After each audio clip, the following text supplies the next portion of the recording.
परस्त्रीवर बलात्कार करण्याचा प्रयत्न केला, अत्याचार करण्याचा प्रयत्न केला, तर त्याच्या भर चौकामध्ये राजाच्या पाठीत केला जात होता.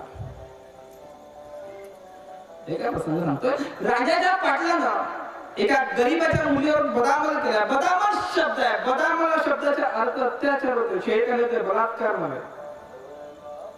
त्या राजाच्या पाटलानं त्या गरीब मुलीवर फक्त अत्याचार करण्याचा प्रयत्न केला, ते सुद्धा माझ्या या राजाला सहन झालं नाही आणि सजा फरमावली. हात पाय छाटा त्याची, आदेश नाही, अंमलबजावणी केली. काय वय होतं माझ्या राजांच्या तेव्हा? फक्त 16 वर्ष. 16व्या वर्षामध्ये संस्काराची, विचाराची, आत्मविश्वासाची उंची कशी गाठता येईल हे माझ्या राजाने सांगितलं.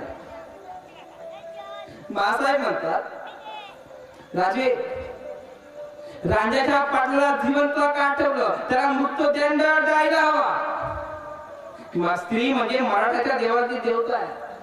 स्त्रीच्या पदरात हात घालणारा तुम्ही जिवंत का ठेवलं? त्याची कसली कदर? त्याला मृत्यूदंड द्यायला हवा.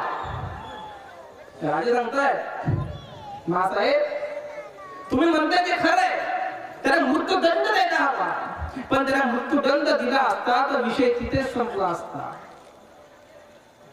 पण याचे हात पाय छाटले तर हा जिवंत राहील, येणारा जाणारा याच्याकडे पाहिल आणि समजून घेईल की स्वराज्याचे पाहिजे पद्धत हा